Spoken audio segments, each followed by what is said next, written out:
세상의 모든 이야기는 어디서부터 시작되었을까요? 오늘 우리는 이야기의 문법을 최초로 체계화했다고 평가받는 책 아리스토텔레스의 시학을 함께 펼쳐보려고 합니다. 이 얇은 책 한 권이 지난 2000년이 넘는 시간 동안 어떻게 수많은 작가들의 창작 지침서가 되었는지 그 비밀을 하나씩 파헤쳐 보겠습니다. 이 책은 아주 도발적인 문장으로 시작합니다. 시는 역사보다 더 철학적이고 더 진지하다. 이게 무슨 뜻일까요? 실제로 일어난 사실을 기록한 역사가 더 진지한 것 아닐까요? 하지만 아리스토텔레스는 아니라고 말합니다. 그는 이 책 전체를 통해 잘 만들어진 이야기가 어떻게 단편적인 사실의 나열을 넘어 인간 존재의 보편적인 진실에 가다될 수 있는지를 논리적으로 증명해 나갑니다. 그래서 오늘은요, 이 위대한 여정을 차근차근 따라가 볼 겁니다. 먼저 모든 예술의 공통된 뿌리라고 할 수 있는 모방, 즉 미메시스의 개념부터 살펴볼 거고요.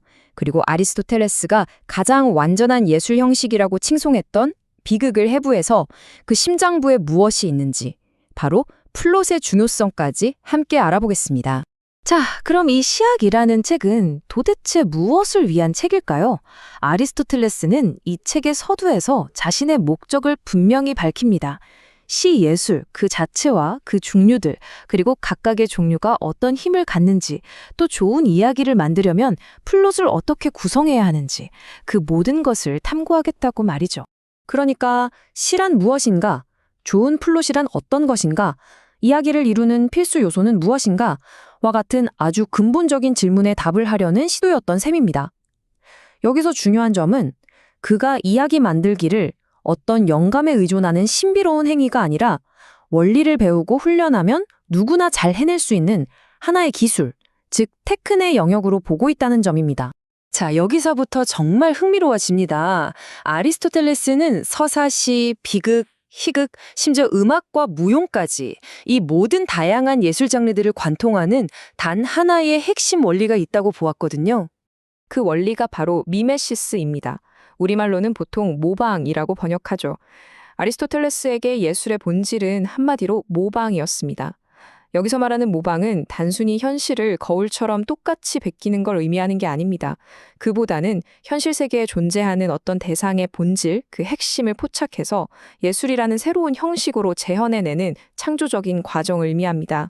그는 이 모방하려는 욕구가 인간의 타고난 본능이라고 설명합니다. 생각해보면 그렇죠. 아이들은 말을 배울 때나 행동을 익힐 때 부모를 흉내내잖아요. 즉, 인간에게 모방은 가장 원초적인 학습 방법인 셈입니다.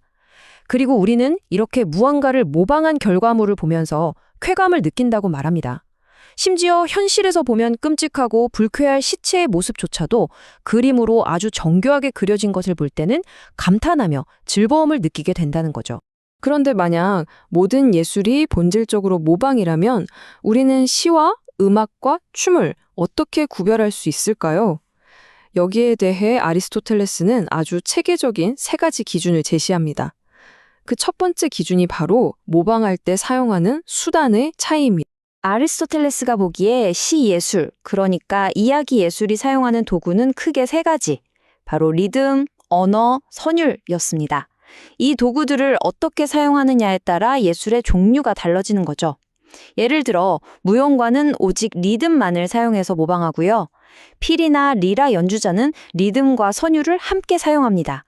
또 어떤 예술은 언어만 사용하기도 하죠.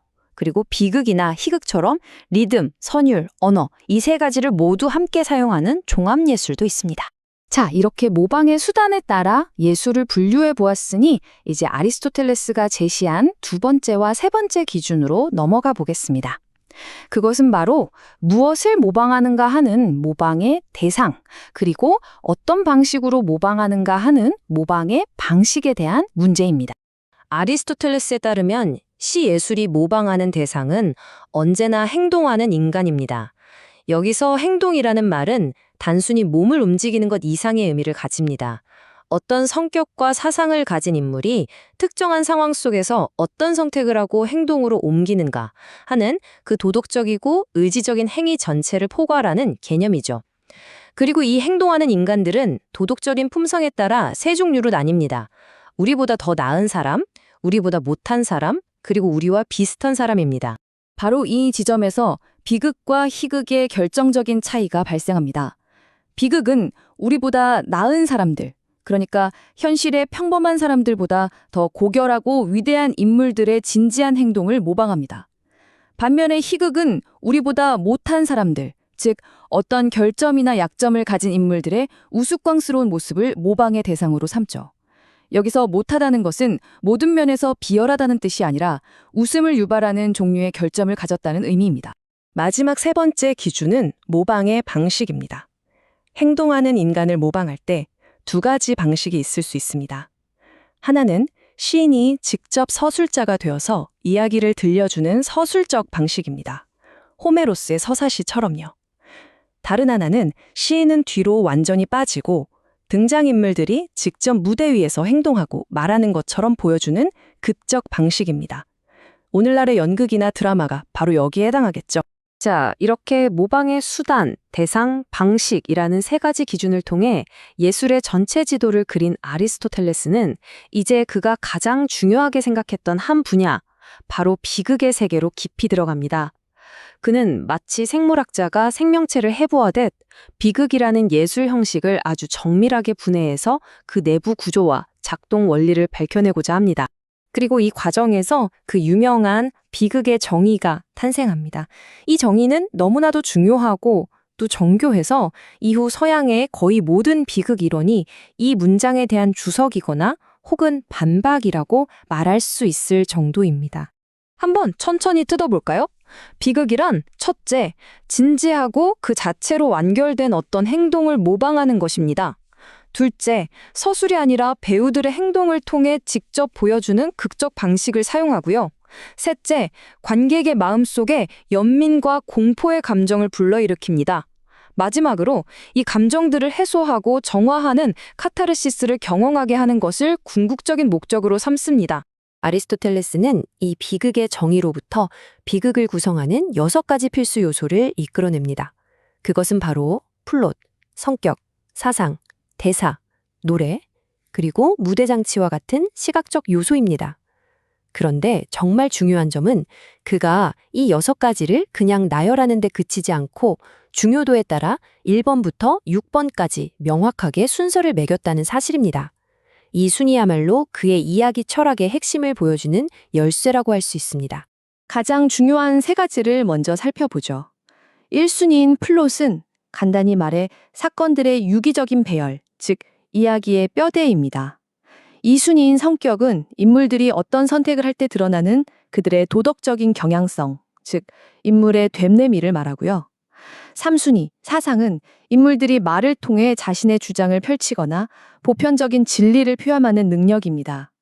나머지 대사, 노래, 시각적 요소는 이 3가지 핵심을 표현하는 수단이자 매체라고 보았습니다. 바로 이 위계, 이 순서가 아리스토텔레스의 가장 독창적이고 또 논쟁적인 주장으로 우리를 이끌어갑니다. 그것은 바로 이야기에서 가장 중요한 것은 인물의 성격이 아니라 사건의 구성, 즉 플롯이라는 선언입니다. 그는 단호하게 말합니다. 플롯은 비극의 제일 원리이며 비극의 혼과 같은 것이다. 여기서 혼, 즉 영혼이라는 표현에 주목할 필요가 있습니다.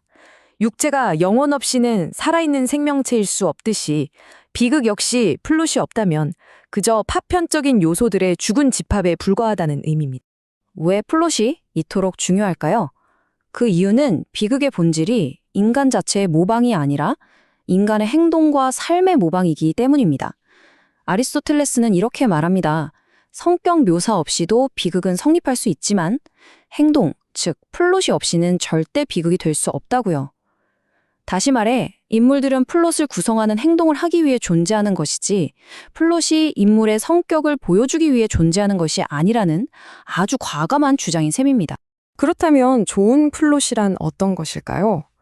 아리스토텔레스는 잘 짜인 플롯이란 마치 하나의 살아있는 유기체와 같아야 한다고 말합니다.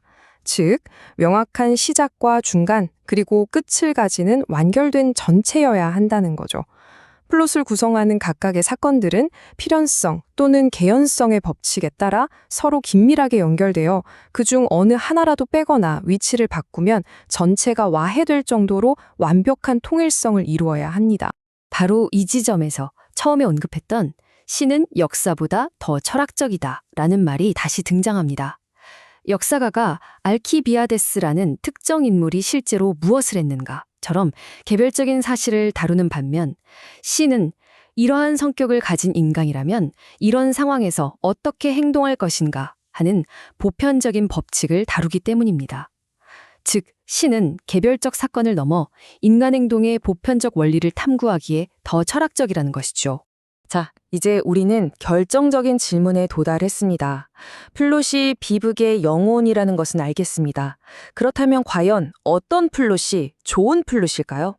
관객의 마음에 연민과 공포를 불러일으키고 마침내 카타르시스를 안겨주는 그런 강력하고 효과적인 플롯은 대체 어떤 요소들로 이루어져 있을까요?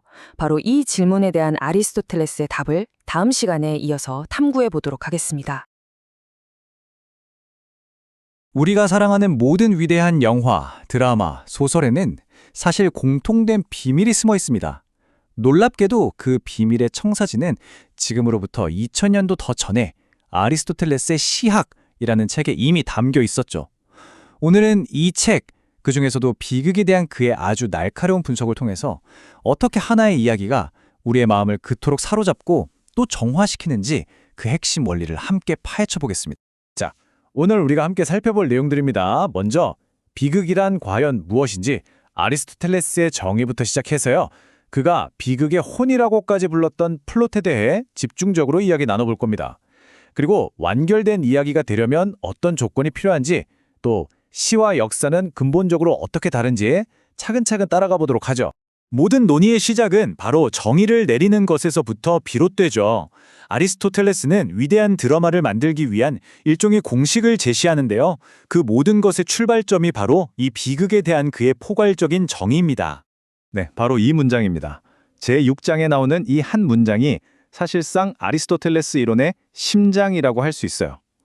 그는 비극을 그냥 슬픈 이야기가 아니라 아주 구체적으로 연민과 공포를 통해 감정을 정화시키는 완결된 하나의 사건을 모방한 것이라고 정의합니다. 여기서 가장 중요한 개념, 즉 비극의 최종 목적이라고 할 수 있는 이 정화, 카타르시스라는 건 과연 뭘까요? 핵심은 바로 이 카타르시스라는 개념입니다. 아리스토텔레스는 이게 비극을 감상하는 최종 목표라고 말하거든요. 한번 생각해 보세요. 우리는 극을 보면서 주인공의 불행에 가슴 아파하고, 이게 연민이죠. 또 저런 끔찍한 일이 나에게도 일어날 수 있다는 생각에 두려움을 느낍니다. 이게 공포고요. 그런데 신기하게도 그게 딱 끝났을 때 이 부정적인 감정들은 오히려 사라지고 마음이 깨끗하게 씻겨나가는 듯한 해소감을 느끼게 되잖아요. 마치 격렬한 운동 후에 찾아오는 그 상쾌함처럼 비극은 우리 감정의 해독제 같은 역할을 한다는 거죠. 그렇다면 이런 위대한 비극은 대체 어떤 재료들로 만들어지는 걸까요? 아리스토텔레스는 비극을 6가지 요소로 아주 정밀하게 해부합니다. 하지만 그는 여기서 아주 분명하게 선을 그어요.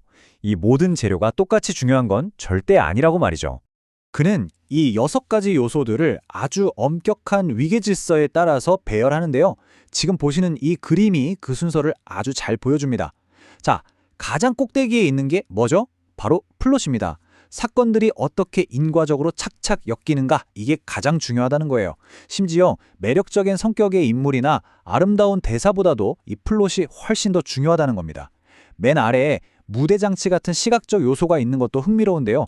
이건 시인의 기술이 아니라 연출가의 영역이라고 봤기 때문입니다.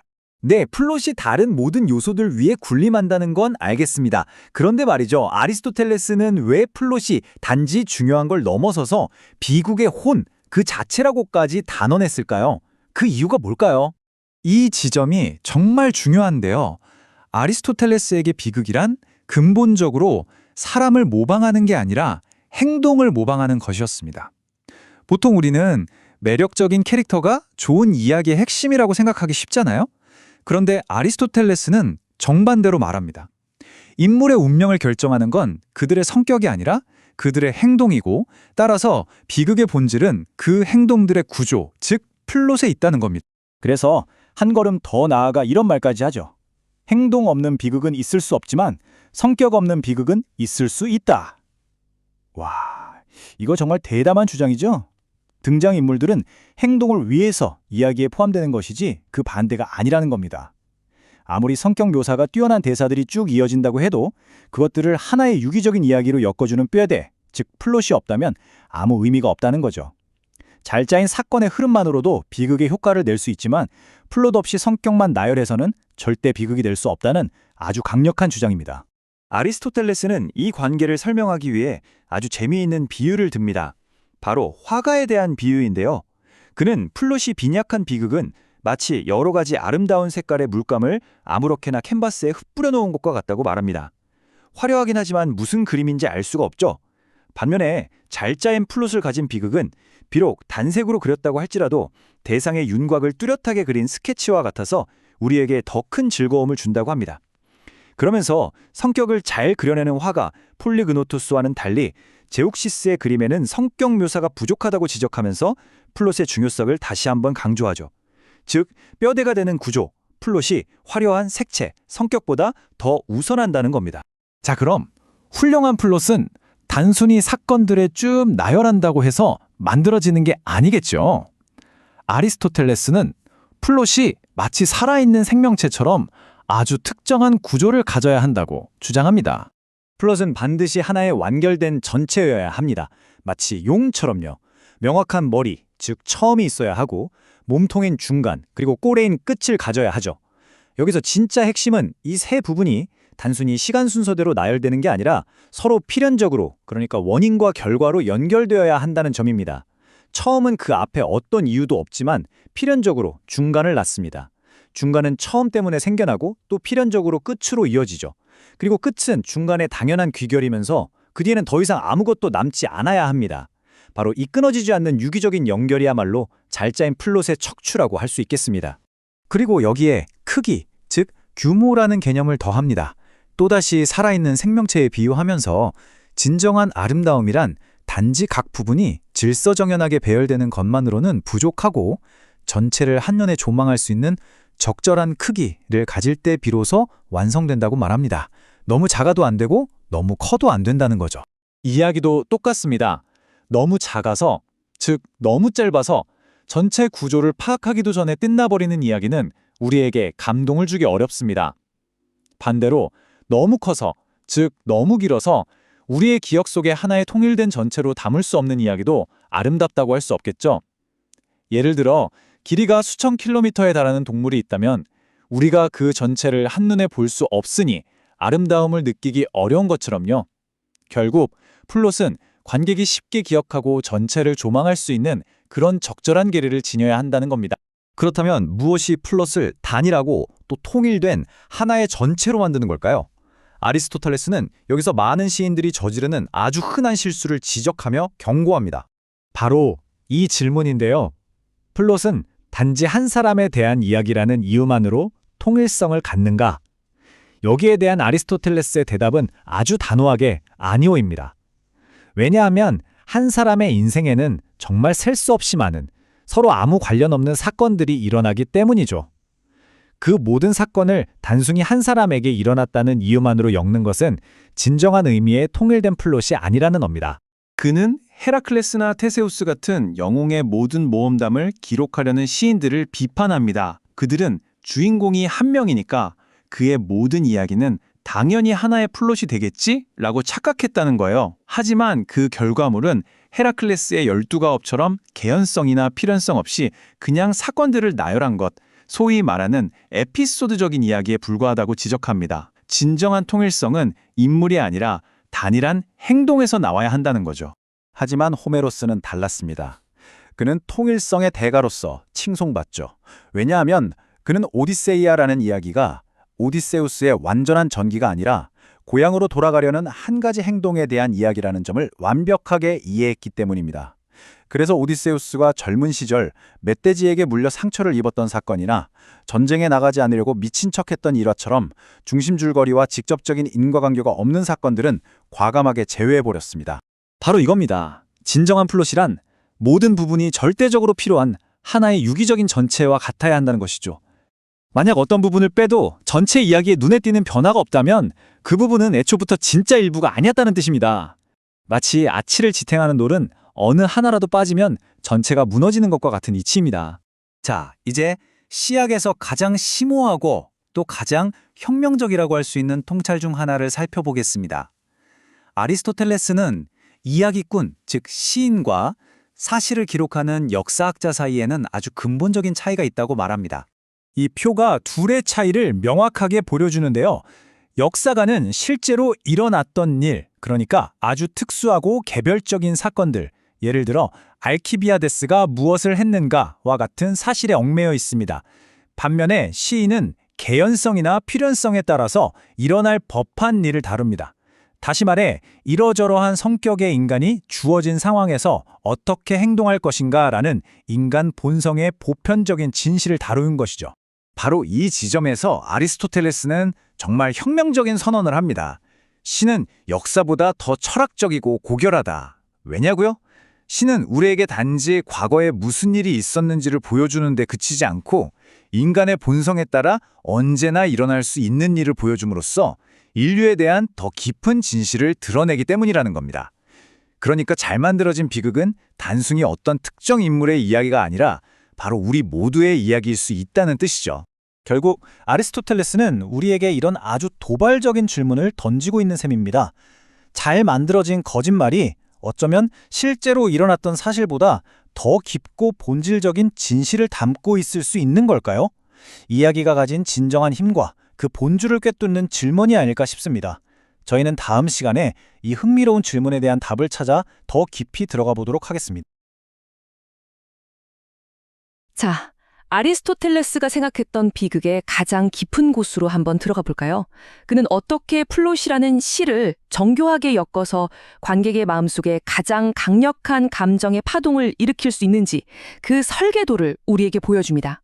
수천 년 전에 나온 이 지혜가 왜 오늘날의 이야기꾼들에게까지 여전히 깊은 울림을 주는지 그 비밀을 함께 파헤쳐보겠습니다. 아리스토텔레스는 아주 단호하게 말합니다.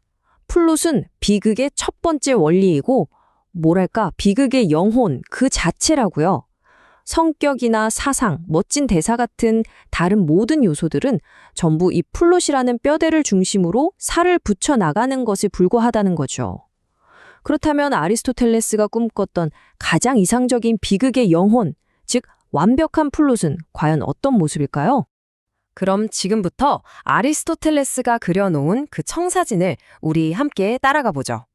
그는 카타르시스, 즉 연민과 공포를 통해 감정을 정화하는 그 강력한 효과를 얻기 위해서 플롯을 얼마나 정교하게 설계해야 하는지 아주 구체적인 방법들을 제시합니다. 아리스토텔레스는요, 논의를 시작하면서 모든 플롯을 크게 두 가지 유형으로 나눕니다. 그의 책 10장에 자세히 설명되어 있는데요. 이게 바로 비극의 구조를 이해하는 첫 번째 단추라고 할 수 있겠습니다. 이 둘의 차이는 아주 간단해요. 바로 전환점이 있느냐, 없느냐 이겁니다. 단순한 플롯은 말 그대로 한 길만 쭉 가요. 주인공의 운명이 계속 좋아지거나 혹은 계속 나빠지거나 그냥 직선으로 흐르는 거죠. 극적인 반전, 놀라운 발견 그런 건 없습니다. 반면에 복합적인 플롯은 달라요. 이야기가 막 흘러가다가 갑자기 정말 예기치 못한 방향으로 확 꺾여버리죠. 숨겨져 있던 진실이 탁 드러나기도 하고요. 아리스토텔레스는 바로 이 예측할 수 없는 굴곡, 이 전환점이야말로 비극의 진짜 힘이 나오는 곳이라고 봤던 겁니다. 그래서 그는 단순한 플롯보다는 이 복합적인 플롯이 훨씬 더 뛰어나다고 말해요. 그리고 여기서 진짜 중요한 게 뭐냐면요. 이런 반전이나 임지 같은 극적인 장치들이 뭐랄까 하늘에서 뚝 떨어지듯 갑자기 튀어나오면 안 된다는 거예요. 이런 전환은 반드시 플롯의 내부 구조, 그러니까 그 앞에 일어났던 사건들 때문에 당연히 그렇게 될 수밖에 없었다? 혹은 그럴 법했다는 느낌을 줘야 한다는 거죠. 씨앗에서 싹이 트고 꽃이 피는 것처럼 모든 사건은 그 이전 사건의 논리적인 결과여야 한다는 겁니다. 그러면 이 복합적인 비극 플롯을 움직이는 그 핵심적인 힘은 대체 뭘까요? 아리스토텔레스가 말하는 세 가지 필수 장치가 있습니다. 바로 반전, 인지, 그리고 순환인데요. 이 세 가지가 바로 비극의 심장을 뛰게 만드는 엔진이라고 할 수 있겠습니다. 하나씩 자세히 들여다보죠. 반전, 즉 페리페테이아는요. 이게 그냥 상황이 안 좋아지는 거랑은 좀 달라요. 핵심은 어떤 행동이 의도했던 것과 정확히 정반대의 결과를 낳는 아주 극적인 아이러니의 순간이라는 겁니다. 예를 들어 누군가를 기쁘게 해주려고 한 행동이 그 사람을 최악의 절망으로 빠뜨리는 것처럼요. 이 행동과 결과 사이의 완벽한 뒤집힘, 이게 바로 반전의 핵심이에요. 이 개념을 정말 잘 보여주는 게 바로 오이디푸스 왕의 한 장면이죠. 코린토스에서 사자가 한 명 오잖아요. 이 사자의 의도는 정말 좋았어요. 오이디푸스가 친부모에 대한 끔찍한 신탁 때문에 괴로워하니까 그 공포에서 벗어나게 해주고 싶었던 거죠. 안심시키려고 했던 겁니다. 그런데 그의 말이, 그의 그 선한 의도가 의도와는 완전히 반대로 작용해버립니다. 오이디푸스가 바로 그 저주받은 운명을 이미 다 이뤘다는 끔찍한 진실의 방화쇠가 되어버린 거죠. 이렇게 선한 의도가 파국을 불러오는 순간, 이걸 지켜보는 관객은 운명의 거대하고 정말 무자비한 아이러니 앞에서 소름이 돋는 겁니다. 다음은 인지 아나그노리시스입니다. 이건 말 그대로 무지의 장막이 싹 걷히고 주인공이 어떤 결정적인 진실과 딱 마주하는 순간을 말해요. 근데 이게 그냥 새로운 정보를 알게 되는 수준이 아닙니다. 자신의 진짜 정체성, 자신의 운명, 혹은 자기가 저지른 행동이 얼마나 끔찍한 의미를 갖는지를 깨닫는, 정말 영혼이 통째로 흔들리는 그런 발견의 순간이죠. 이 깨달음의 빛이 번쩍하는 순간 주인공의 세상은 이전과는 완전히 다른 곳이 되어버립니다. 아리스토텔레스는 이 인지와 반전이 따로따로 일어날 수도 있지만 이 두 가지가 한순간에 마치 폭탄처럼 빵 터지면서 결합될 때 가장 강력한 감정적 충격을 만들어낸다고 봤어요. 오이디푸스가 자신이 누구인지를 깨닫는 그 인지의 순간이 그의 삶이 영광의 꼭대기에서 비참한 바닥으로 곤두박질치는 반전의 순간과 정확하게 겹치잖아요. 바로 이 치명적인 조합이야말로 관객의 마음에 지울 수 없는 연민과 공포의 흔적을 남기는 가장 효과적인 장치라는 겁니다. 인지는 여러 가지 모습으로 나타날 수 있어요. 잃어버렸던 가족을 알아보는 것일 수도 있고요. 어떤 물건이 비극의 중요한 단서였다는 걸 깨닫는 것일 수도 있죠. 하지만 가장 깊고 충격적인 인지는 바로 자기 자신에 대한 인지입니다. 내가 저지른 행동이 이렇게 끔찍한 것이었구나, 혹은 내 진짜 정체가 이것이었구나 하는 걸 깨닫는 순간, 그 순간에 인물과 관객은 가장 깊은 충격에 빠지게 되는 거죠. 세 번째 요소는 순환, 즉 파토스입니다. 이건 반전과 인지를 통해서 촉발된 그 내면의 붕괴가 이제 눈에 보이는 파괴적인 행동으로 드러나는 걸 말해요. 무대 위에서 벌어지는 죽음이라던가 끔찍한 신체적인 고통, 상처 같은 것들이 다 여기에 해당하죠. 순환은 비극의 정신적인 고통을 우리 눈앞에 시각적으로 딱 보여줘서 관객이 그 고통의 무게를 직접 보고 느끼게 만드는 역할을 합니다. 자, 그럼 이제 우리는 반전, 인지, 순환이라는 세 개의 아주 중요한 부품을 손에 쥐게 됐습니다. 아리스토텔레스는 13장에서 이 도구들을 가지고 어떤 구조가 최고의 비극을 만들어내는지 마치 조각가가 돌덩이에서 불필요한 부분을 하나씩 깎아내듯이 하나씩 지워나가는 방식으로 탐구하기 시작합니다. 그는 무엇을 피해야 하는가라는 질문부터 시작해요. 왜냐하면 그냥 슬픈 이야기라고 해서 다 비극 특유의 감정인 연민과 공포를 불러일으키는 건 아니거든요. 비극의 감정은 그냥 우연히 생기는 게 아니라 아주 정교하게 짜인 구조를 통해서 의도적으로 만들어지는 것이기 때문이죠. 아리스토텔레스의 논리는 아주 명쾌합니다. 첫째, 완벽하게 착한 사람이 아무 이유 없이 불행해지는 걸 보면 우리는 연민을 느끼기보다는 이게 뭐야 너무 부당하잖아 하면서 분노하고 거부감을 느낀다는 거죠. 둘째, 나쁜 사람이 성공하는 이야기는 비극의 어떠한 조건도 충족시키지 못하고요. 셋째, 아주 극악무도한 악당이 몰락하는 건 그냥 인과응보, 사이다일 뿐이지 연민의 대상은 아니죠. 그리고 그 악당은 나와는 다른 존재라고 생각하기 때문에 공포를 느끼지도 않아요. 아리스토텔레스에게 연민은 부당하게 고통받는 사람에게서, 공포는 우리와 비슷한 사람이 불행해지는 걸 볼 때 생겨나는 감정이었거든요. 자, 이렇게 적절하지 않은 선택지들을 하나씩 지우고 나니까 마침내 아리스토텔레스는 이상적인 비극의 주인공이 어떤 조건을 갖춰야 하는지에 도달하게 됩니다. 완벽한 비극적 영웅은요, 성인 군자도 아니고 그렇다고 악당도 아닌 우리와 비슷한 사람이어야 합니다. 그는 기본적으로 선한 사람이지만 인간적인 결함이나 어떤 운명적인 판단착오, 이걸 하마르티아라고 하죠. 이런 걸 가지고 있는 인물이에요. 바로 이 결함이 씨앗이 돼서 그는 높은 자리에서 비극적인 운명으로 떨어지게 되는 거죠. 우리는 그의 선한 마음에 연민을 느끼고 또 그의 실수가 어쩌면 나의 실수가 될 수도 있다는 생각에 서늘한 공포를 느끼게 되는 겁니다. 그리고 또 한 가지, 이 인물은 사회적으로 높은 명성과 부를 누리고 있어야 해요. 물론 평범한 사람의 불행도 슬프죠. 하지만 모두가 우러러보는 왕이나 영웅이 한순간에 추락하는 건 정말 비교할 수 없을 만큼 거대한 충격과 공포를 만들어내거든요. 그 엄청난 낙폭이 비극의 효과를 극대화시키는 거죠. 그의 몰락은 더 이상 한 개인의 불행이 아니라 공동체 전체의 운명을 뒤흔드는 끔찍한 사건으로 우리에게 다가오는 겁니다. 그래서 아리스토텔레스는 최고의 비극은 불행으로 끝나는 단일한 결말을 가져야 한다고 주장합니다. 착한 사람은 상 받고 나쁜 사람은 벌 받는 이런 이중적인 결말을 비판해요. 그런 식의 권선징악은 관객들의 감상적인 기대에나 맞춰주는 희극에나 어울리는 거라고 말하죠. 진짜 비극은 삶의 복잡하고 고통스러운 진실을 외면하지 않고 주인공의 실수가 가져온 그 파괴적인 결과를 끝까지 정면으로 보여줘야 한다는 겁니다. 자, 이제 플롯의 구조와 인물까지 다 만들어졌습니다. 마지막으로 14장에서 아리스토텔레스는 어떤 종류의 사건이 관객의 마음속에 공포와 연민을 가장 효과적으로 만들어낼 수 있는지 그 구체적인 방법을 분석합니다. 여기서 가장 중요한 핵심은요, 그 감정들이 화려한 무대 장치나 시각적인 효과, 이런 데서 나오면 안 된다는 거예요.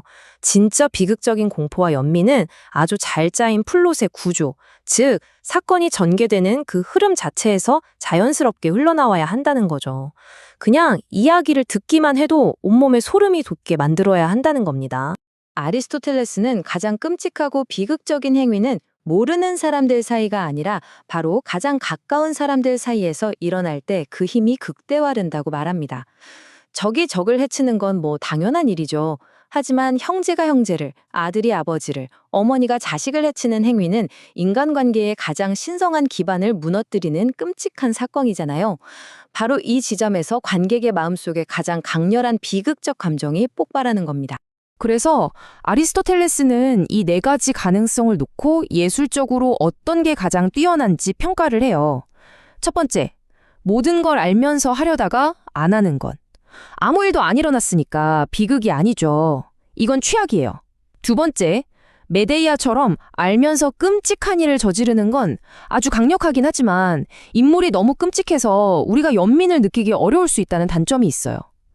세 번째, 오이디푸스의 경우는 아주 효과적이죠. 모르고 저지른 행동이니까 연민을 자아내고 나중에 진실이 밝혀지는 순간의 충격은 어마어마하니까요. 그런데 아리스토텔레스가 최고라고 꼽는 건 바로 네 번째 시나리오입니다. 왜냐하면 끔찍한 행위가 실제로 일어나지는 않지만 일어날 뻔했다는 그 사실만으로 관객에게 극도의 공포와 충격을 주거든요. 그리고 마지막 순간에 진실을 깨닫고 멈춤으로써 혐오스러운 결과를 피할 수 있죠. 이게 가장 정교하고 예술적인 기법이라고 본 거예요.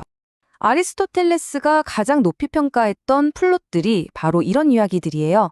크레스폰테스에서 메로페가 자기 아들인 줄 모르고 죽이려다가 마지막 순간에 알아보는 장면이라던가, 이피게네이아에서 오빠인 줄 모르고 제물로 바치려다가 서로를 알아보고 구원받는 이야기 같은 것들이요.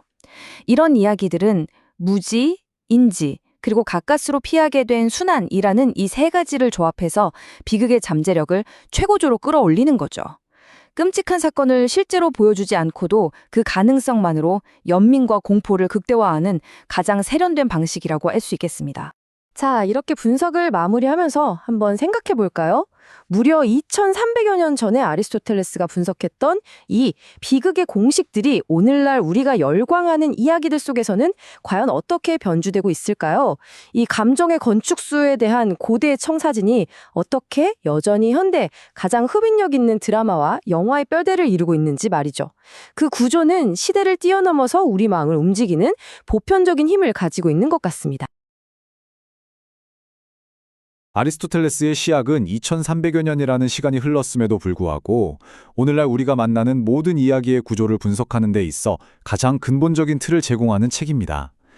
비극의 본질을 파고들어서 플롯, 인물, 사상, 언어 같은 다양한 구성 요소들을 아주 체계적으로 분석하고 완벽한 이야기란 과연 어떻게 만들어지는가를 탐구하죠. 지난 시간에는 우리가 비극의 가장 중요한 요소, 그러니까 그 혼이라고 할 수 있는 플롯에 대해 자세히 살펴보았는데요. 사건의 배열이 어떻게 우리의 연민과 공포를 자아내고 또 우리를 감정의 정화, 카타르시스로 이끄는지에 대해 이야기했었습니다. 자, 플롯이 비극의 혼이라면 그 혼을 담아서 직접 움직이는 건 바로 인간, 즉 등장인물입니다. 아무리 정교하게 사건을 짜놓았다고 해도 그 사건을 겪고 행동하는 인물에게 우리가 공감하지 못한다면 비극은 그 힘을 잃고 말겠죠. 그렇다면 아리스토텔레스가 생각했던 훌륭한 비극적 인물은 과연 어떤 모습을 하고 있어야 할까요? 오늘 우리는 그 청사진을 함께 들여다보려고 합니다. 이번 시간에는 플롯이라는 뼈대 위에 살에 붙이고 피를 돌게 하는 성격, 즉 등장인물이 갖춰야 할 조건들에 대해 깊이 있게 한번 이야기 나눠보겠습니다. 아리스토텔레스는 좋은 비극적 인물이 갖춰야 할 4가지 필수 요건을 제시합니다. 자, 우선 성격이라는 개념부터 짚고 넘어가야 할 것 같아요. 아리스토텔레스가 말하는 성격, 즉 에토스는요, 오늘날 우리가 그냥 생각하는 어떤 개성이나 성질과는 결이 조금 다릅니다. 이건 도덕적 의도와 아주 깊이 관련이 있어요. 그러니까 한 인물이 어떤 상황에서 무엇을 선택하고 또 무엇을 피하는지 그 말과 행동을 통해서 드러나는 그 의도가 바로 그의 성격이라는 겁니다. 따라서 선한 의도를 가진 인물은 선한 성격을 지니게 되는 거죠. 비극이란 게 결국 인물의 선택과 그로 인한 결과를 다루는 거니까요. 이 도덕적 의도는 극 전체를 이끌어가는 핵심 동력이라고 할 수 있겠습니다. 아리스토텔레스는 좋은 비극적 인물이 갖춰야 할 조건으로 딱 4가지를 제시합니다. 이 4가지 원칙은 마치 극작가를 위한 일종의 청사진 같아요. 첫째는 선함입니다.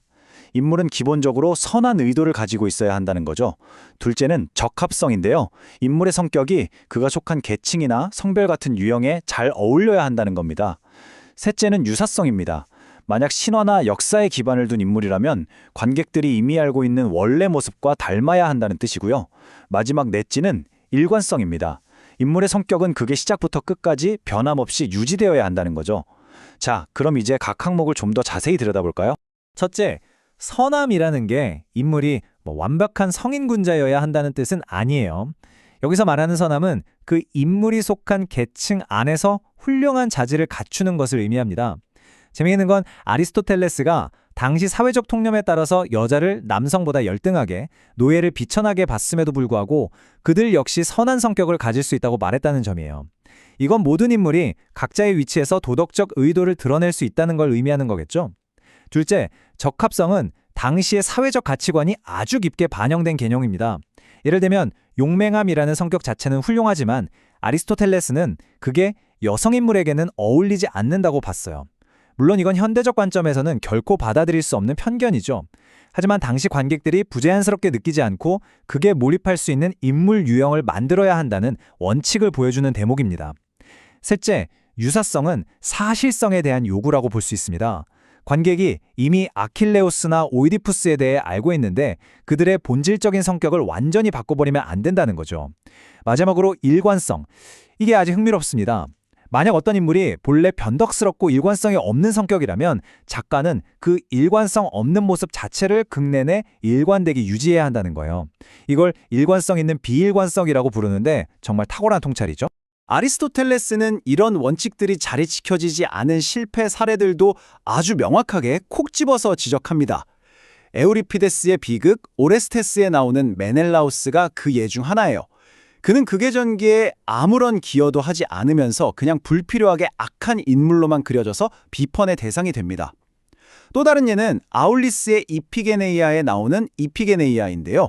이 인물은 처음에는 재물이 되지 않으려고 애걸복걸 목숨을 구걸하다가 갑자기 아무런 개연성 없이 자기 운명을 용감하게 받아들이는 모습으로 변해버려요. 이렇게 급작스러운 성격의 변화는 인물의 일관성을 해쳐서 관객의 몰입을 방해하는 아주 나쁜 사례로 꼽힙니다. 결국 관객은 그 인물에게 감정적으로 투자할 기회를 잃어버리게 되는 거죠. 인물의 성격과 행동은 플롯의 내적인 논리, 즉 필연성과 개연성에 따라서 전개되어야만 합니다. 바로 이 지점에서 아리스토텔레스는 데우스 엑스 마키나, 우리말로 기계장치 신의 사용을 아주 강력하게 비판합니다. 고대 그리스 영국에서는요, 해결하기 어려운 막다른 상황에 이르면 무대장치를 이용해서 신이 갑자기 하늘에서 짠 하고 나타나서 모든 걸 해결해주곤 했거든요.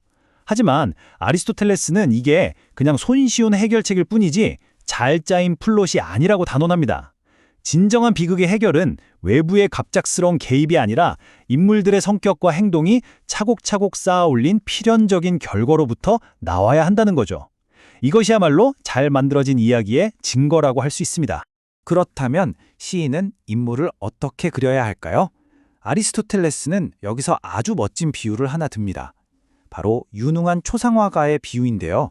훌륭한 화가는 모델의 본 모습을 충실하게 그리면서도 실제보다 더 아름답고 이상적인 모습으로 그려내잖아요.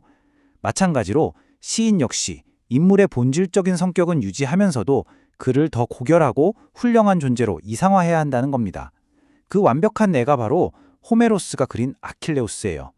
아킬레우스는 분명 성미가 급하고 완고한 인물이지만 호메로스는 그를 위대한 영웅이자 선한 인물로 묘사하는 데 성공했죠. 이게 바로 시인이 추구해야 할 인물 창조의 방향입니다. 단순한 재현을 넘어서 본질을 꿰뚫는 예술적 창조인 셈이죠. 자, 이렇게 훌륭한 인물들이 만들어졌다면 이제 그들은 플롯 안에서 아주 극적인 전환점을 맞이해야 합니다. 비극의 플롯에서 가장 극적인 순간 중 하나는 바로 주인공이 무언가를 깨닫는 순간, 즉 무지에서 알무로의 전환이 일어나는 순간이거든요. 아리스토텔레스는 이걸 아나그노리시스, 우리말로는 인지라고 불렀습니다. 이 인지는 플롯을 급격하게 반전시키고 관객의 감정을 최고조로 이끄는 정말 중요한 핵심 장치입니다. 아리스토텔레스는 이 인지가 일어나는 방식에도 여러 종류가 있고 그 예술적 수준의 차이가 있다고 말합니다. 그는 마치 극작가의 도구 상자에 담긴 여러 도구들처럼 6가지 유형의 인지를 제시하는데요. 가장 미숙하고 기교가 좀 부족한 방식부터 가장 뛰어나고 예술적인 방식 순서로 나열되어 있습니다. 첫째는 증표를 통한 인지, 둘째는 작가가 억지로 만들어낸 인지, 셋째는 기억을 통한 인지, 넷째는 추리를 통해 일어나는 인지, 다섯째는 조금 복잡한데 작가의 설정과 관객의 잘못된 추리가 결합된 인지고요. 마지막 여섯째가 바로 가장 이상적인 형태인 사건 자체에서 필연적으로 발생하는 인지입니다. 첫 번째 유형, 증표를 통한 인지부터 한번 살펴볼게요. 이건 가장 단순하고 또 가장 흔하게 사용되는 방식입니다. 말 그대로 어떤 표식이나 물건을 통해서 상대방의 정체를 알아보는 거죠. 여기에도 두 종류가 있는데요. 태어날 때부터 몸에 지닌 사막이나 점 같은 선천적 증표가 있고 오디세우스의 흉터나 목걸이처럼 살면서 얻게 된 후천적 증표가 있습니다. 이런 증표들이 정체를 밝히는 데는 아주 효과적이지만 아리스토텔레스는 이게 다소 기교가 부족하고 우연에 기댄 방식이라고 평가해요. 왜냐하면 그건 인물의 내면이나 사건의 필연성에서 비롯된 게 아니니까요. 두 번째는 작가가 인위적으로 만든 인지입니다. 이건 증표보다도 더 미숙한 방식이라고 평가돼요. 그게 자연스러운 흐름 속에서 정체가 밝혀지는 게 아니라 작가의 필요에 의해서 인물이 그냥 스스로 정체를 말하게 만들어버리는 거죠. 예를 들어 이피게네이아에서 이피게네이아가 편지를 통해 오빠의 존재를 알리는 건 그럴듯하지만 만약에 오레스테스가 갑자기 내가 바로 오레스테스다 하고 외친다면 그건 플롯의 필연성이 아니라 그냥 작가의 편의에 의한 자귀적인 설정이 되고 맙니다. 예술성이 아주 떨어지는 방식이라고 할 수 있죠. 자, 이제 좀 더 세련된 방식의 인지를 살펴보겠습니다. 세 번째는 기억을 통한 인지입니다. 어떤 사물이나 소리를 접했을 때 과거의 기억이 떠오르면서 무언가를 깨닫게 되는 아주 심리적인 방식이죠. 오디세이아에서 오디세우스가 궁정학사의 노래를 듣고 트로이아 전쟁의 기억을 떠올리면서 눈물을 흘리는 장면이 바로 여기에 해당합니다. 네 번째는 추리를 통한 인지예요. 이건 논리적인 사고 과정을 통해서 진실에 도달하는 방식인데요. 아이스킬로스의 비극 제주를 바치는 여인들에서 엘렉트라가 무덤가에서 발견된 머리카락과 발자국을 보고 나와 닮은 이가 왔다. 나와 닮은 이는 오레스테스뿐이다. 그러므로 오레스테스가 온 것이다 라고 추리하면서 오빠의 귀환을 깨닫게 되죠. 이처럼 심리나 논리에 기반한 인지는 단순한 증표보다 훨씬 더 높은 차원의 기법입니다. 인물의 지성과 감성이 직접 개입하기 때문이죠. 마침내 아리스토텔레스가 극찬하는 최고의 인지에 도달했습니다. 바로 6번째 유형, 사건 자체에서 자연스럽게 발생하는 인지입니다. 이것은 어떤 특별한 증표나 인위적인 장치 없이 플롯이 전개되는 그 과정 속에서 필연적으로 진실이 드러나는 방식입니다. 관객은 그 과정 속에서 엄청난 충격과 놀라움을 느끼게 되죠. 그리고 아리스토텔레스는 이 완벽한 인지의 최고 사례로 주저없이 소포클레스의 오이디푸스 왕을 꼽습니다. 결국 아리스토텔레스가 강조하는 것은 최고의 이야기는 우연한 발견이 아니라 인물과 사건의 내적 논리가 빚어낸 필연적인 깨달음으로 완성된다는 점입니다. 지금까지 우리는 비극을 구성한 핵심 요소인 인물과 인지에 대해 알아봤습니다. 그렇다면 이제 실제 비극 작가의 입장이 되어서 이 요소들을 가지고 어떻게 하나의 완전한 플롯을 구성해 나가는지 그 구체적인 과정을 한번 따라가 보겠습니다. 마치 우리가 직접 작가가 된 것처럼 그 과정을 함께 따라가 볼까요? 아리스토텔레스는 플롯을 구성하는 과정을 아주 명료하게 2단계로 설명합니다. 첫 번째 단계는 전체 개요 작성이에요. 먼저 이야기의 보편적이고 핵심적인 뼈대를 세우는 거죠. 누가 어떤 상황에 처해서 어떤 일을 겪고 어떤 결말을 맞이하는지에 대한 큰 줄기를 잡는 단계입니다.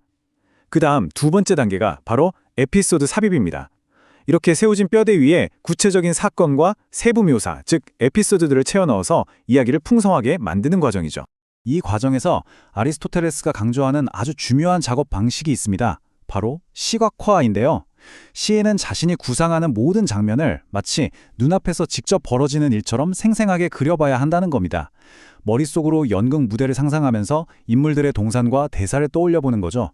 이렇게 함으로써 이야기에 포함될 수 있는 논리적 모순이나 부자연스러운 부분을 미리 발견하고 수정할 수 있습니다. 이것이야말로 관객의 눈에는 너무나 명백히 보일 실수를 최소화하는 가장 효과적이면서도 근본적인 방법이라 할 수 있습니다. 개요와 에피소드의 차이를 이해하기 위해서 호메로스의 오디세이아를 예로 들어보면 아주 좋습니다.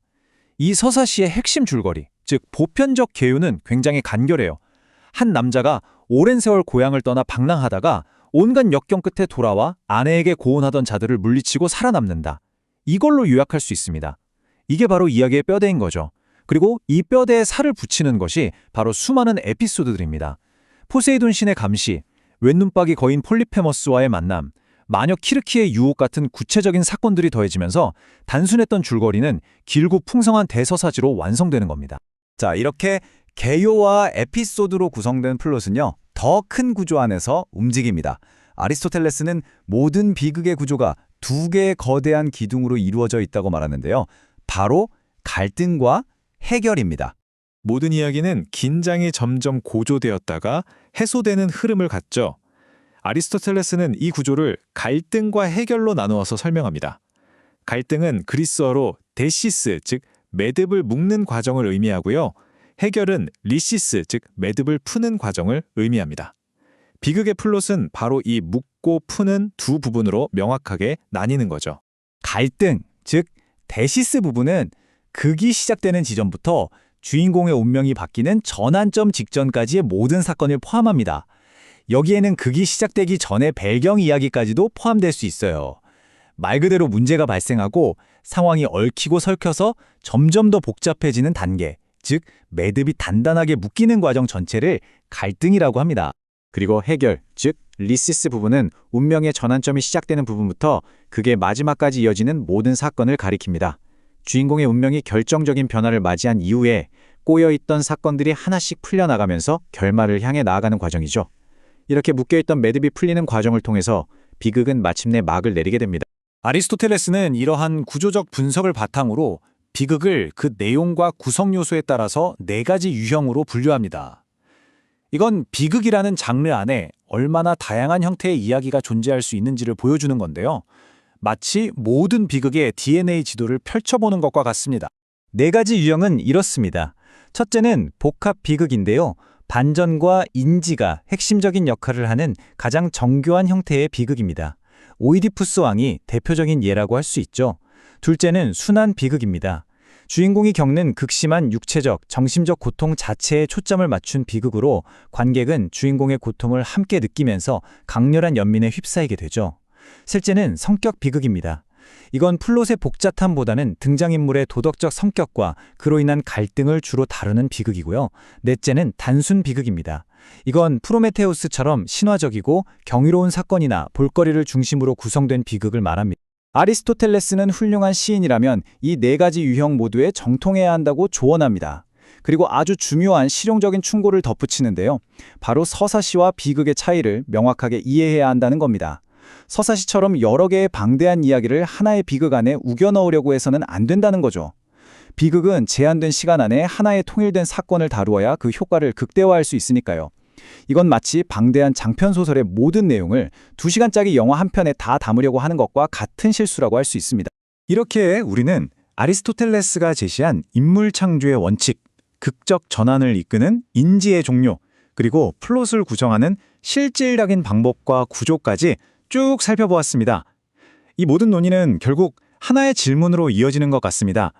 2300년도 더 전에 한 철학자가 분석하고 정리한 이 원칙들이 과연 오늘날 우리가 매일같이 즐기는 영화, 드라마, 소설의 서사를 어떻게 여전히 이렇게나 강력하게 지배하고 있는 걸까요? 우리가 열광하는 이야기들 속에서 아리스토텔레스의 그림자를 발견하는 것은 정말 놀랍고도 흥미로운 경험이 될 겁니다. 자, 이제 아리스토텔레스의 시약 탐구, 그 대장정의 마지막 부분에 다다랐습니다. 이번 시간에는 강력하고 또 오래도록 사람들 마음에 남는 이야기를 만드는 정교한 기술들에는 어떤 것들이 있는지 함께 차근차근 살펴보겠습니다. 이 책은 말 그대로 서양 문학 이론의 초석이라고 할 수 있죠. 도대체 어떤 이야기가 사람들의 마음을 그렇게 깊이 파고들고 오랫동안 기억에 남게 만드는 걸까? 바로 이 근본적인 질문에 대해 아리스토텔레스가 아주 체계적으로 답을 내놓은 책입니다. 이번 마지막 시간에는요, 먼저 극적인 반전을 이끌어내는 인지라는 개념부터 시작해서요, 실제로 플롯을 어떻게 짜야 하는지, 그리고 비극의 구조는 어떤지 하나하나 뜯어볼 겁니다. 거기서 더 나아가서 사장과 언어가 어떤 역할을 하는지, 그리고 이 모든 원리들이 서사시라는 더 큰 장르에서는 또 어떻게 적용되는지까지 함께 알아보겠습니다. 좋습니다. 그럼 바로 첫 번째 주제, 인지에 대해 이야기해볼까요? 이건 정말 극작가가 쓸 수 있는 가장 강력한 무기 중 하나라고 할 수 있어요. 이야기의 모든 판을 뒤집을 수 있는 그런 순간이죠. 아리스토텔레스는 이 인지, 그리스어로는 아나그노리시스라고 하는데요. 이걸 무지에서 알무로의 전환이라고 정의합니다. 마치 안개 속을 헤매다가 갑자기 모든 게 선명하게 보이는 순간 같다고 할까요? 이 순간을 기점으로 등장인물들의 관계, 그리고 그들의 운명은 다시는 예전으로 돌아갈 수 없게 완전히 바뀌어버립니다. 특히 아리스토텔레스는 이 인지가 급전, 그러니까 운명이 확 뒤바뀌는 순간과 동시에 일어날 때 그 효과가 극대화된다고 봤어요. 가장 유명한 예가 바로 오이디푸스 왕이죠. 자신이 누구인지 깨닫는 바로 그 순간이 왕의 자리에서 나락으로 떨어지는 순간이잖아요. 관객들이 느끼는 연민과 공포가 최고조에 달하는 지점입니다. 그런데 아리스토텔레스는 모든 인지가 다 똑같은 건 아니라고 말해요. 아주 명확하게 등급을 나눠놨습니다. 가장 좀 엉성하고 자기적인 방법부터 시작해서 가장 세련되고 극적인 효과를 내는 방법에 이르기까지 그 단계를 차근차근 제시하죠. 가장 낮은 단계, 그러니까 가장 예술적이지 않다고 본 건 바로 증표를 통한 인지예요. 예를 들면 오디세우스의 늙은 유모가 그의 발을 씻기다가 다리에 있는 흉터를 보고 그를 알아보는 장면 같은 거죠. 뭐 틀린 건 아니지만 좀 너무 쉽고 단순한 방법이라고 생각했던 것 같아요. 두 번째는 시인이, 그러니까 작가가 너무 대놓고 개입해서 만들어낸 임지입니다. 이건 이야기의 흐름 속에서 자연스럽게 나오는 게 아니라 자, 여기서 정체를 밝혀야겠군 하고 작가가 작정하고 끼워 넣은 느낌을 주죠. 예를 들어 이피게네이아에서 오레스테스가 그냥 내가 바로 오레스테스다 하고 선언해버리는 장면이 있는데 이런 건 좀 극적인 섬세함이 떨어진다고 본 겁니다. 조금 더 세련된 방법은 기업을 통해서 이루어지는 인지입니다. 어떤 물건을 보거나 노래를 듣는 순간 잊고 있던 과거의 기억이 확 떠오르는 거죠. 오디세우스가 궁정에서 음유 시인이 부르는 트로이 전쟁 이야기를 듣다가 자기도 모르게 눈물을 흘리면서 정체가 드러나는 장면이 바로 여기에 해당합니다. 훨씬 더 감정적이고 자연스럽죠. 여기서 한 단계 더 나아가면 추리를 통한 인지가 있습니다. 이건 관객도 함께 머리를 쓰게 만드는 방법이에요. 제주를 바치는 여인들에서 엘렉트라가 무덤가에 놓인 머리카락을 보고 이 머리카락 나랑 똑같네? 우리 중에 나랑 머리카락이 같은 사람은 오빠 오레스테스밖에 없는데? 그럼 오빠가 온 건가? 이렇게 논리적으로 단서를 조합해서 진실에 도달하는 거죠. 그리고 마침내 아리스토텔레스가 최고라고 극찬한 인지가 있습니다. 바로 사건들 자체가 만들어내는 인지입니다. 어떤 특별한 장치나 우연이 아니라 이야기의 흐름, 그 필연적인 전개 속에서 자연스럽게 진실이 드러나는 거예요. 이때 관객은 이럴 수밖에 없었구나 하면서 엄청난 충격과 경이로움을 느끼게 되죠. 이 최고의 인지를 보여주는 완벽한 예시가 바로 또다시 등장하는 오이디푸스 왕입니다. 오이디푸스의 정체는 어떤 흉터나 목걸이 때문에 밝혀지는 게 아니잖아요. 과거에 흩어져 있던 사건의 조각들이 하나둘씩 모이면서 피할 수 없는 진실로 그를 몰아붙이죠. 이건 정말 그게 행동 자체가 진실을 파헤쳐나가는 과정이에요. 이렇게 강력한 인지는 잘 짜인 플롯의 심장에서부터 터져 나오는 겁니다. 자, 이렇게 강력한 인지라는 장치에 대해 알아봤으니 이제 시야를 좀 더 넓혀볼까요? 아리스토텔레스가 이야기 전체의 뼈대를 어떻게 세워야 한다고 조언했는지 그 구체적인 방법을 한번 살펴보겠습니다. 그가 제시하는 과정은 아주 체계적이고 명확해요. 총 4단계인데요. 첫째, 작가는 머릿속으로 모든 장면을 영화처럼 생생하게 그려봐야 합니다. 둘째, 그 다음에 이야기의 전체적인 뼈대, 즉 개요를 잡고요. 셋째, 그 뼈대에 등장할 인물들의 이름을 붙여줍니다. 그리고 마지막으로 그 뼈대에 살을 붙이는 과정, 바로 구체적인 에피소드들을 추가하는 거죠. 이걸 설명하기 위해 아리스토텔레스가 든 예시가 바로 오디세이아입니다. 이 서사시의 핵심 줄거리는 사실 아주 간단해요. 어떤 남자가 오랫동안 집을 떠는 고생하다가 구원자들에게 시달리는 가족에게 돌아와 복수하고 가정을 되찾는다. 이게 다예요. 아주 보편적인 이야기죠. 하지만 우리가 아는 오디세이아의 그 풍성하고 장대한 이야기는 바로 이 뼈대에 붙은 수많은 구체적인 에피소드들, 그러니까 키클롭스와의 만남, 세이렌의 유혹 같은 모험들 덕분에 만들어지는 겁니다. 자, 이렇게 플롯이 만들어졌다면 이제 그 안을 좀 더 자세히 들여다볼 차례입니다. 비극이라는 장르가 어떤 내부 구조를 가지고 있고 또 어떤 유형들로 나눌 수 있는지 한번 분석해 보겠습니다. 아리스토텔레스에 따르면 모든 비극은 크게 두 부분으로 나뉩니다. 첫 번째는 갈등 부분이에요. 이건 마치 실타래가 점점 꼬여가듯이 이야기의 중심 갈등이 쌓이고 복잡해지는 단계입니다. 그리고 두 번째는 해결 부분이죠.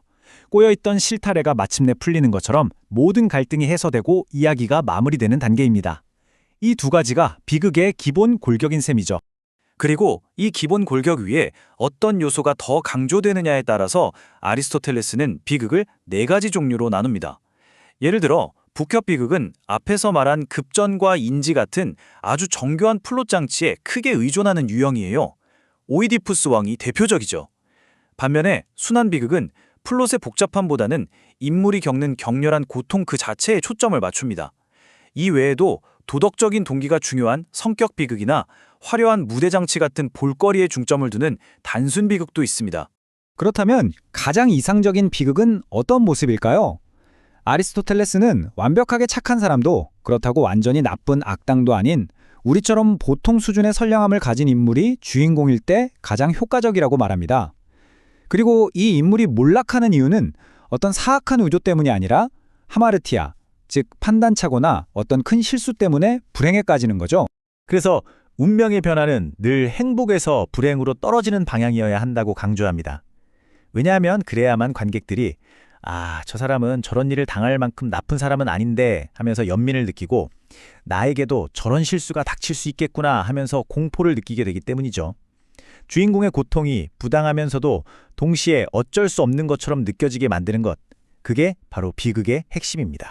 자, 지금까지는 주로 사건의 구조, 즉 플롯에 대해 이야기했는데요. 이제 한 걸음 더 들어가서 아리스토텔레스가 생각한 드라마의 지적인 측면과 언어적인 측면에 대해서도 한번 살펴보겠습니다. 바로 사상과 대사의 역할입니다. 여기서 사상이라는 건요, 쉽게 말해 극에 담긴 지적인 내용물 전체를 가리킵니다. 등장인물들이 하는 주장, 어떤 사실을 증명하려는 논리, 그리고 그들이 말하는 인생에 대한 격언 같은 것들 말이죠.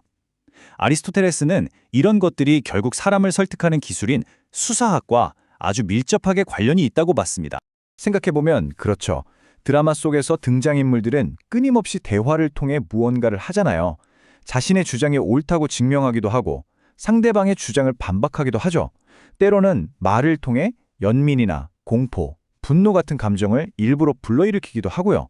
어떤 사건을 아주 중요하게 부풀리거나 반대로 별거 아닌 것처럼 축소시키는 것도 다 이 사상이 대사를 통해 하는 역할입니다.